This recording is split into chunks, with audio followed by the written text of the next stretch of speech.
नमस्कार विद्यार्थी मित्रांनो, मी मीरा भोपाळे स्वागत करते तुमचं जय हिंद पाठशाला या यूट्यूब चॅनलमध्ये।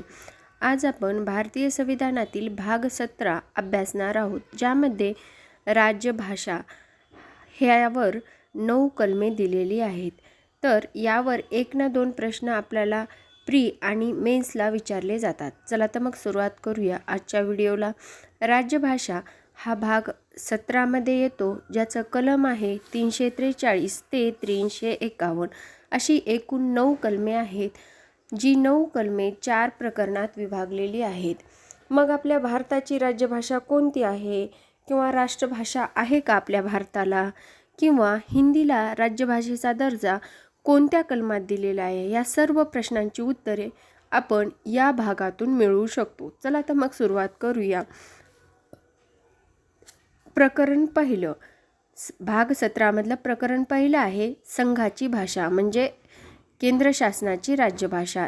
343 ते 344 या 2 कलमामध्ये आहे।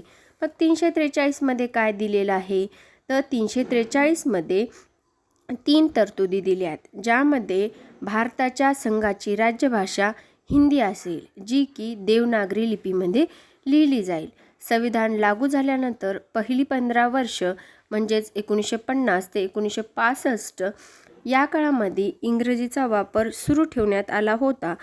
मग संविधानाला आवश्यक असल्यास इंग्रजीचा वापर पुढेही सुरू ठेवू शकते आणि तो काढूनही घेऊ शकते। हे 343 या कलमामध्ये दिलेलं आहे। या कलमातल्या 3 गोष्टी, भारताच्या संघराज्याची राज्यभाषा कुठली, हिंदी, ती कुठल्या लिपीमध्ये आहे, देवनागरी लिपीमध्ये। आणि 15 वर्ष कुठली भाषा होती आपल्या राज्यभाषा म्हणून, इंग्रजी, आणि ज्याचे की संविधानामध्ये 15 वर्ष ती लागू ठेवली। पण संविधान ज्यावेळेस त्यांना वाटेल त्यावेळेस ही भाषा बदलू शकतं। ही पण तरतूद संविधानकर्त्यांनी 343 मध्ये ॲड केलेली आहे। त्यालाच काय म्हणायचं, तर राज्यभाषा संविधानात कुठलीही भाषा ही राष्ट्रभाषा म्हणून सांगितलेली नाही, पण आपण राजभाषा म्हणून हिंदी, जी की देवनागरी लिपीमध्ये लिहितात, ही वापरतो। यानंतर कलम 344 यामध्ये राज्यभाषा आयोग। आता हा आयोग संविधान लागू झाल्यानंतर 5 वर्षांनी आणि दर 10 वर्षांनी राष्ट्रीय राजभाषा आयोग नेमतात। कोण नेमतात, तर राष्ट्रपती नेमतात। ही गोष्ट सुद्धा लक्षात ठेवायची। राज्यभाषा आयोग कोण नेमतं, राष्ट्रपती। त्याचं कलम किती आहे, 344। ते किती वर्षांनी नेमतात, 10 वर्षांनी। आणि हिंदीचा वापर वाढण्याबाबतच्या शिफारसीसाठी हे राज्यभाषा आयोग नेमला जातो। मग आयोगाचं कार्य काय असतं, तर हिंदीचा वापर वाढविणे, इंग्रजीचा वापर करण्यास सूचना देणे, सरकारी कामकाजाच्या भाषेत वापर कसा करावा हिंदीचा याबाबतच्या शिफारसी करणे, राजभाषा आयोगाचे तरतूद आहे। किती, 344। यानंतर भाग 17 मधलं प्रकरण दुसरं।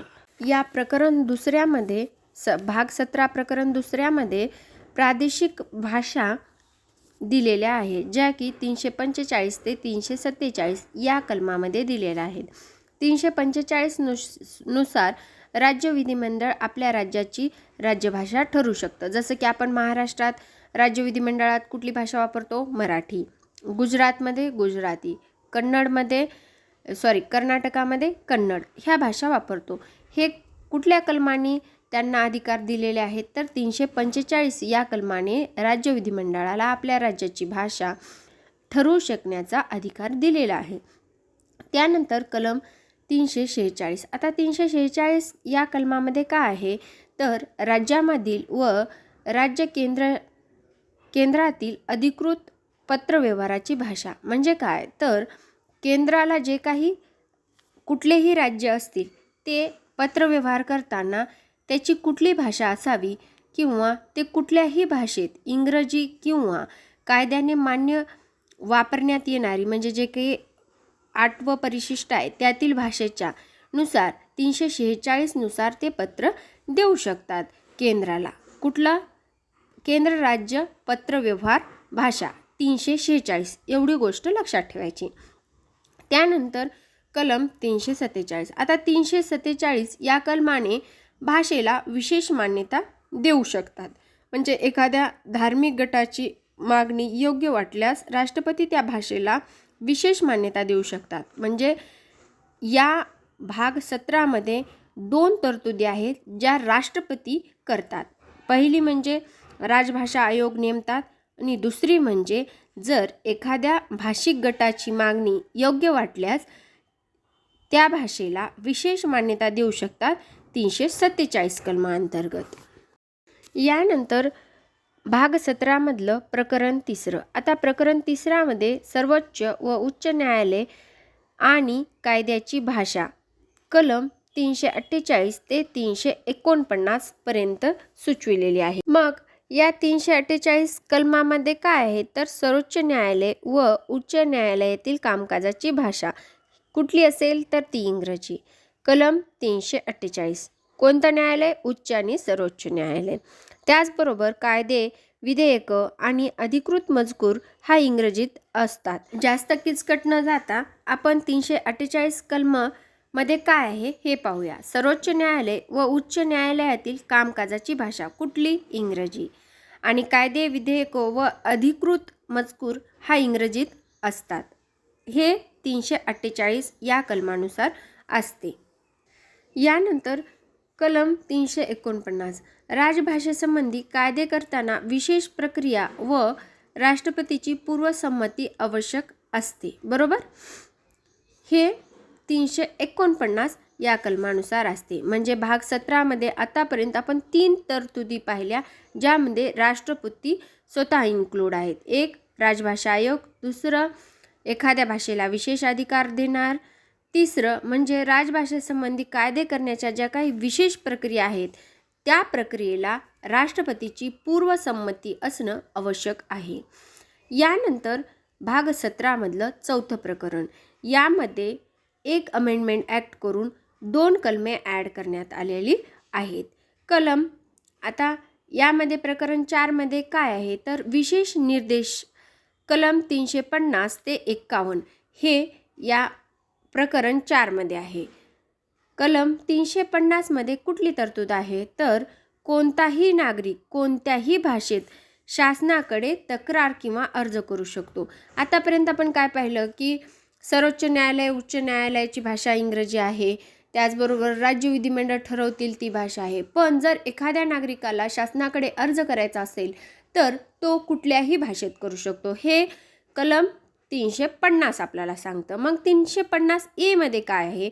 7वी घटनादुरुस्ती 1956 मध्ये 350A हे कलम ॲड करण्यात आलं आणि या कलमामध्ये भाषिक अल्पसंख्याकाच्या मुलांना प्राथमिक शिक्षण त्यांच्या मातृभाषेतूनच राज्यानं द्यावं हे 350A ह्या कलमात सांगण्यात आलं. ती कितवी घटनादुरुस्ती होती? 7वी घटनादुरुस्ती 1956. यानंतर कलम 350B. कलम 350B हे कलमसुद्धा 7वी घटनादुरुस्ती 1956 मध्ये ॲड करण्यात आलं. यामध्ये भाषिक अल्पसंख्याकांसाठी एक विशेष अधिकारी किंवा स्पेशल ऑफिसर नियुक्त केला जातो. त्यांची नियुक्ती राष्ट्रपती करतात आणि त्यांचा जो अहवाल असतो तो सुद्धा ते राष्ट्रपतींना सादर करतात. आणि भाषिक अल्पसंख्याकाच्या हक्काचे संरक्षण करण्यासाठी हे 350B कलम ॲड करण्यात आलेले आहे 7वी घटनादुरुस्ती 1956ला. आता शेवटचं कलम या भागातील कलम 351. आता या 351 कलमामध्ये काय आहे तर केंद्र सरकारने हिंदी भाषेचा विकास किंवा प्रसार करणे याबद्दल आहे. म्हणजे आपल्याला ही गोष्ट लक्षात ठेवावी लागेल की हिंदी भाषेचा प्रसार करण्यासाठी सुद्धा आपल्या भारतीय राजघटनेमध्ये कलम आहे. आता शेवटी एक रिव्हिजन. भाग 17 मध्ये राज्यभाषा आहेत. कलम आहे 343 ते 351. प्रकरणे आहेत 4. एकूण 9 कलमे आहेत. संघाची राजभाषा ही हिंदी आहे जी देवनागरी लिपीमध्ये आहे. न्यायालयाची भाषा ही इंग्रजी आहे. मातृभाषेतील प्राथमिक शिक्षण हे कलम 350 ए मध्ये आहे आणि भाषिक अल्पसंख्याक अधिकार हा 350 बी मध्ये आहे. हिंदीचे विकास निदर्श हे 351 मध्ये आहे. हा झाला शेवटी एक मेन रिकॅप.